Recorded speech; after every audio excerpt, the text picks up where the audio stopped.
वडिलांबद्दल काय वर्णन करावं महाराज. प्रत्येकाच्या आयुष्यामध्ये वडिलांचं फार महत्त्व असतं. बघा, वडिलांचं एकच स्वप्न असतं की आपल्या मुलाचं आयुष्य आपल्यापेक्षाही चांगलं असावं, मोठं असावं, यशस्वी असावं. हे वडिलांचं स्वप्न असतं महाराज. म्हणून मी तरुण मुलांना नेहमी सांगतो कीर्तनाच्या माध्यमातून, बापाने गरीब परिस्थितीमध्ये सुद्धा आपल्याला श्रीमंतासारखं ठेवले. गरीब परिस्थितीमध्ये सुद्धा श्रीमंतासारखं ठेवले. आता आपली बारी आहे कमवायची आणि बापाला श्रीमंतासारखं ठेवायचं महाराज. हो, बापाचं आयुष्य, बापाचं कष्ट जर आपण डोळ्यापुढं पाहिलं तर खूप सांगताना सुद्धा महाराज शब्द अपुरे पडतात. एवढे कष्ट आहे बापाचे आपल्या आयुष्यामध्ये. बाप दररोज वाट पाहत असतो. बाप दररोज वाट पाहत असतो की आपला मुलगा कधी ना कधीतरी यशस्वी होईल. आणि मुलगा दररोज वाट पाहत असतो कधी ना कधीतरी ती मुलगी मला हो म्हणेल. चुकीच्या गोष्टीकडे लक्ष देण्यापेक्षा आपल्या आई वडिलांचे स्वप्न पूर्ण करा. हो, गाडी घ्या, बंगले घ्या, आई वडिलांचे स्वप्न मोठे करा महाराज. मुलींची लाईन लागेल महाराज. पण आपले लक्ष जर पाहिलं तर चुकीच्या गोष्टींमध्ये. आई वडिलांकडे लक्ष नसतं महाराज. आई वडिलांना जीव लावा महाराज. हो, एक दिवसाची चिंता करते ती आई, आयुष्याची चिंता करतो तो बाप. एक दिवसाची चिंता करते ती आई, आयुष्याची चिंता करतो तो बाप. चुकींवर पांघरून घालते ती आई, चुकींवर पांघरून घालते ती आई. पण चूक सुधरावी म्हणून सतत झटत असतो तो बाप. हो, रिकाम्या पोटाला आई आठवते पण रिकाम्या खिशाला बाप आठवतो महाराज. हो, ज्या देवाला नवस न करता सर्व इच्छा पूर्ण होतात त्या देवाला बाप असे म्हणतात. म्हणून बापाचे कष्ट जाणं महाराज. हो, किती सुंदर वर्णन केले बघा. उरा मंदी माया त्याच्या काळ्या मेघवानी, दाखविना कधी कुणा डोळ्यातल पाणी. जिजू जिजू संसाराचा गाडा हाकला, वटामंदी हसू जरी कना वाकला. घडीभर तू थांब जरा, आई त्याची छापर लैया वगड हायड्या उमगाया बापर, उमगाया बापर लैया वगड हायड्या उमगाया बापर, उमगाया बापर. वडिलांचे कष्ट डोळ्यापुढे आणा महाराज. हो, आई वडिलांचे स्वप्न मोठे करा. आज सचिनदादा चव्हाण यांच्या वडिलांचा 65वा वाढदिवस आहे महाराज.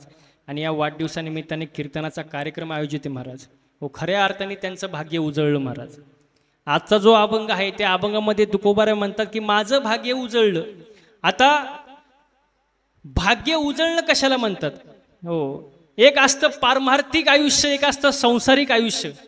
पारमार्थिक लोकांना चिंता कशाची असते? भगवंत प्राप्तीची. संसारिक लोकांना चिंता कशाची असते? पैसा, गाडी, बंगला, गोडी, बायको यासाठी ज्यांना चिंता असते.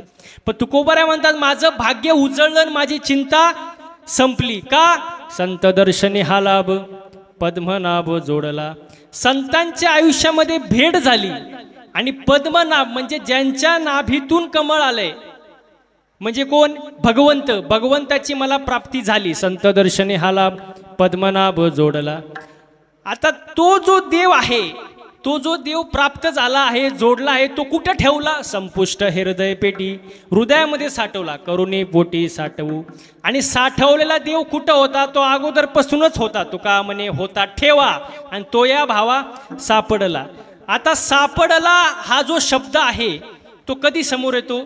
जेव्हा एखादी वस्तू आपल्या जवळ असते आणि ती वस्तू ज्या वेळेला हरवते तेव्हाच ती वस्तू सापडते. म्हणजे सापडण्यासाठी अगोदर ती वस्तू हरवावी लागते आणि हरवण्यासाठी ती वस्तू अगोदर जवळ असावी लागते. मग त्याच पद्धतीने देव आपल्या जवळ आहे, तो हरवला आणि हरवला तो सापडला. म्हणजे अगोदर देव जवळ होता. तैसा हृदयामध्ये मी रामू असता सर्व सुखाचा आरामू. का भ्रांत असे का विषयावरी? म्हणजे देव हृदयामध्ये आहे. तुका म्हणे होता ठेवा तो या भावा सापडला. संत दर्शने हा लाभ पद्मनाभ जोडला. हा अभंगाचा सरळ अर्थन कीर्तनाला सुरुवात. विठाला विठाला हाला. हो, आजच्या अभंगाचा पहिला शब्द आहे उजळले.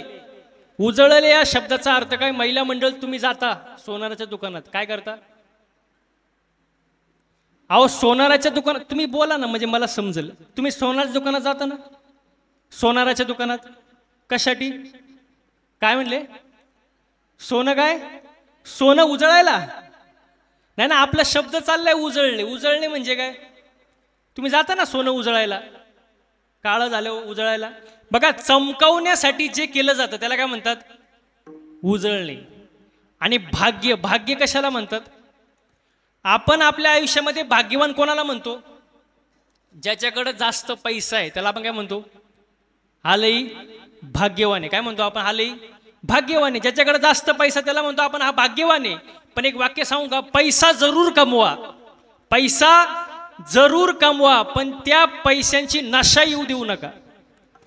पैशांची नशा चढली, वाक्य नीट ऐका, पैशांची नशा चढली की त्याला स्वतःशिवाय सगळे बाकीचे तुच्छ वाटतात. काय वाटतात? तुच्छ वाटतात.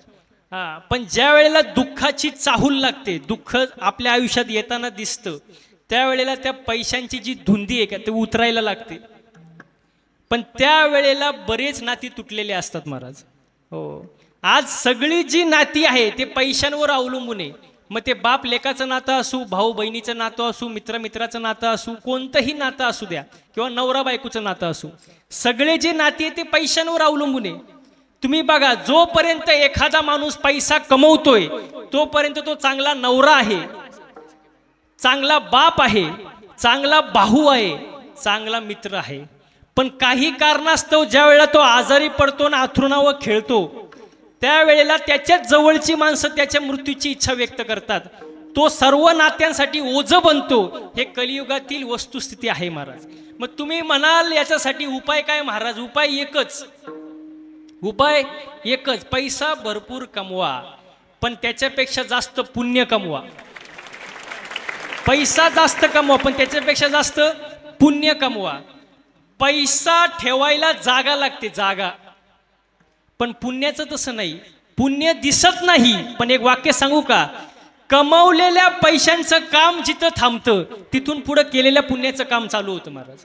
म्हणून जीवनामध्ये पैसा कमावून सोबत पुण्य सुद्धा कमवा. भाग्यवान कोणाला म्हणतात? ज्याच्याकडे जास्त पैसा आहे त्याला काय म्हणतात? हा भाग्यवान आहे महाराज. हो, अजून भाग्यवान कोणाला म्हणतात? आत्ताच्या काळामध्ये सांगू का, ज्याचं लग्न झालंय, लोक म्हणतात लग्नाचं तर लय अवघड. आता तुम्ही माय का काय बघता? अहो माझं झालंय, त्यांना वाटलं महाराजांचं झालंय का नाही.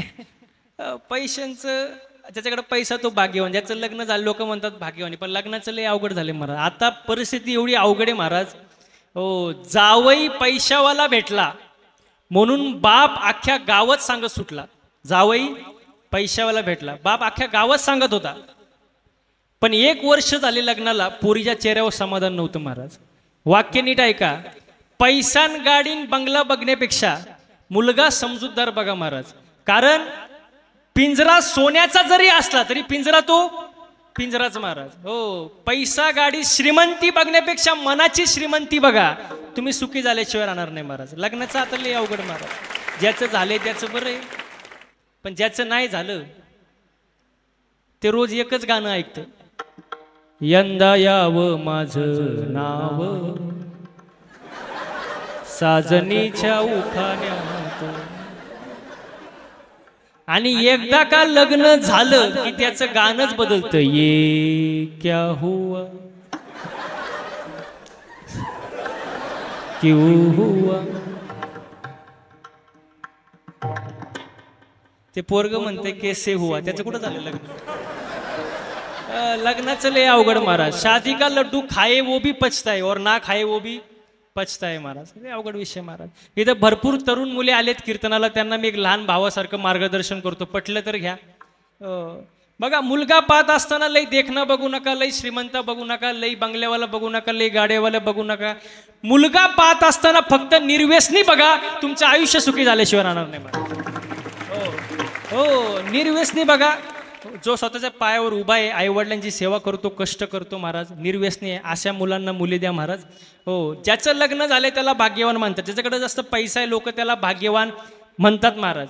हो, ज्याच्याकडे मान आहे, ज्याला समाजात मान आहे त्याला लोक काय म्हणतात, भाग्यवान म्हणतात. ज्याच्याकडे प्रतिष्ठा आहे लोक त्याला काय म्हणतात, भाग्यवान म्हणतात. हो, पण भाग्यवान कोणाला म्हणतात, जे देवाला शरण गेले महाराज, तो कोण, भाग्यवान महाराज. थोडक्यात जो देवाची भक्ती जाणतो तोची दैवाचा पुतळा, दैववान आहे तो भाग्यवान आहे. मग आजच्या अभंगामध्ये तुकोबराय म्हणतात, माझं भाग्य उजळलं, माझी चिंता निघून गेली. आता चिंता, प्रत्येक माणसाला चिंता असते, माझं कसं होईल. हो, प्रत्येक माणसाला चिंता असते, पण चिंता करण्यापेक्षा देवाचं चिंतन करा, चिंता राहणार नाही. बाबाजी चैतन्याची कृपा झाली तुकोबारायांवरती, तुकोबारायांना अनुभव आला. काय अनुभव आला, अभंगाचं पहिलं चरण, उजळले उजळले भाग्य आता अवघी चिंता वरली. तुकोबाराय म्हणतात माझं भाग्य उजळलं आणि माझ्या आयुष्यातील चिंता निघून गेली. आता परमार्थिक माणसाला चिंता कशाची, देवाच्या प्राप्तीची. पण संतांचं दर्शन झालं आणि देवही प्राप्त करून घेतला. कोणी, तुकोबरायांनी. भाग्य, भाग्य जे असतं ना, भाग्य, भाग्य बदलता येत नाही. प्रत्येकाचं जे भाग्य जे आहे ते होणारच आहे. प्रारब्ध बदलता येत नाही, प्रारब्ध बदलता येत नाही. सगळ्यांचा बाप आपला कोण, देव. त्याचा जन्म जेलमध्ये झाला. कोणाचा, कोणाचा, कृष्णाचा. एकाचा जन्म जेलमध्ये, एकाचा जन्म राजवाड्यात. एकाचा जन्म दिवसा 12ला, एकाचा जन्म रात्री 12ला. एकाचा जन्म अष्टमीला, एकाचा जन्म नवमीला. एकाचा जन्म उन्हाळ्यात, एकाचा जन्म पावसाळ्यात. म्हणजे प्रारब्ध बदलता येत नाही. देवाला चुकलं नाही, आपल्याला चुकणार आहे का. हो, नाही चुकत महाराज. हो, गाया वळणारा कृष्ण द्वारकेचा राजा झाला. गाया वळणारा कृष्ण द्वारकेचा राजा झाला आणि त्याचा सक्का मित्र सुदामा पोहे बांधायला फडकं नाही. ज्याचं त्याचं प्रारब्ध आहे महाराज. अन्नमान धन हे तो प्रारब्ध अधीन. प्रारब्धात जे ते होणारच आहे महाराज. बघा, याच्यापेक्षा सोपं करून सांगतो तुम्हाला.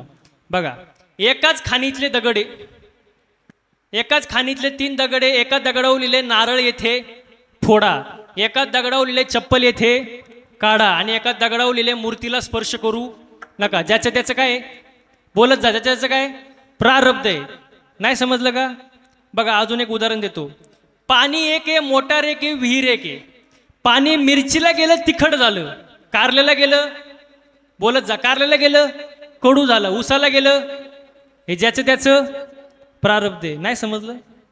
अजून सोपं करून सांगू का. एकच बाप आहे, 3 पोरं आहे.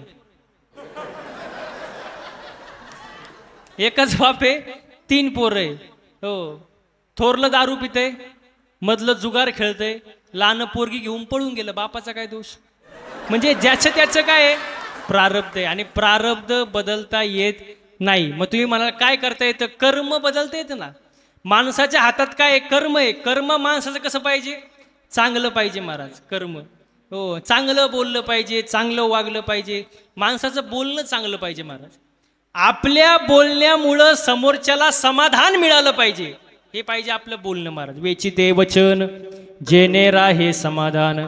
आपल्या बोलण्यामुळं समोरच्याला समाधान जर मिळत असेल तर आपलं बोलणं योग्य आहे महाराज. हो, काही काही माणसं तर रागात काहीही बोलून जातात महाराज. पण एक वाक्य सांगू का, राग आल्यानंतर ओरडायला ताकद लागत नाही, राग आल्यानंतर शिव्या द्यायला ताकद लागत नाही, राग आल्यानंतर मारामारी करायला ताकद लागत नाही. राग आल्यानंतर खरी जी ताकद लागते ती शांत बसायला. बघा, शांत राहिल्यानंतर, आपला शांत राग झाल्यानंतर आपल्याला योग्य तो विचार करता येतो आणि योग्य तो निर्णय घेता येतो.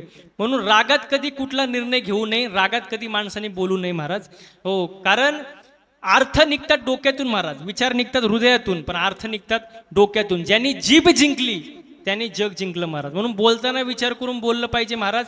माणसाचं कर्म चांगलं पाहिजे, वागणं चांगलं पाहिजे महाराज, बोलणं चांगलं पाहिजे. साच आणि मवाळ मितले जैसे रसा, शब्द जैसे कळलोळ अमृताचे. हो, आपल्याला बोलायचं कळत नाही महाराज. तुम्हाला एक सांगतो उदाहरण. असंच एक जण जेवत बसला होता घरी आणि नेमकी त्याच दिवशी त्याची सासूबाई आली होती. आणि हा काय करत होता, महिला मंडळ, अहो हा काय करत होता, जेवत होता. आणि त्याची कोण आली होती, सासूबाई. सासूबाई आली, हा जेवत होता ना, आपल्या बायकोला म्हणतो, वै ग, आज भाजी मामीने केली काय ग, भाजी मामीने केली काय ग.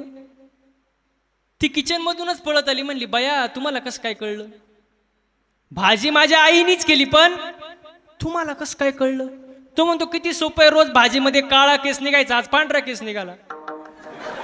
म्हणजे म्हणजे सांगण्यात तात्पर्य माणसाला बोलायचं कळत नाही. बोललं पाहिजे, मग कसं चांगलं बोललं पाहिजे महाराज. हो, माझं मागं कीर्तन होतं महाराज, कर्नाटकमध्ये कीर्तन होतं, कर्नाटक बेळगावमध्ये. आणि कीर्तन झालं, मी खुर्चीवर बसलो, एक जण माझ्या जवळ आला, 500 रुपयाची नोट काढली खिशातून आणि माझ्या पायावर ठेवली. म्हणलं महाराज आशीर्वाद राहू द्या. म्हणले हे कशासाठी नोट वगैरे कशासाठी? तो म्हणला महाराज ही नोट कुठंच चालत नव्हती. म्हणलं कुठं चालत नाही ती इथं चालेल का? म्हणजे बोलायचं कळलं पाहिजे ना, चांगलं बोललं पाहिजे, माणसाचं वागणं चांगलं पाहिजे महाराज. परमार्थ करत असताना माणसाचं चालणं, बोलणं, राहणं, उठणं, बसणं, वागणं यात बदल झाला पाहिजे, तेव्हा परमार्थ होत असतो आणि तेव्हा भाग्य उजळत असतं महाराज. हो, म्हणून भाग्य उजळण्यासाठी सर्वात प्रथम आहे संतांची. संताविना प्राप्ती नाही, ऐसी वेद देती ग्वाही.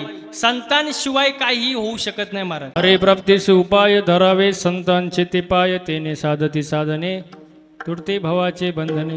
बघा, संतांशिवाय देवाची प्राप्ती नाही. संतांचं दर्शन होणे आयुष्यामध्ये फार महत्त्वाचे आहे महाराज, कारण त्याच्यामुळं लाभ होतो महाराज. काय होतो? लाभ. लाभ फार महत्त्वाचा महाराज. कुठलीही गोष्ट करा तुम्ही, फायद्याशिवाय कुठली गोष्ट कोणी करत नाही. फायदा असेल तरच ती गोष्ट करतात महाराज. हो, बघा ना, एखादा माणूस तुम्ही कामाला ठेवा तर तो पहिला प्रश्न काय विचारतो? हा, मला पगार किती देणार, मला रोजंदारी किती देणार, मला पैसे किती देणार. महाराज लोक सुद्धा म्हणतात ना, मला काय म्हणले, म्हणजे फायद्याशिवाय कोणी कोणती गोष्ट करत नाही, फायदा बघितला जातो. मग संतांचं दर्शन झाल्यानंतर लाभ होतो. लाभ काय होतो? संत दर्शनी हा लाभ, पद्मनाभ जोडला.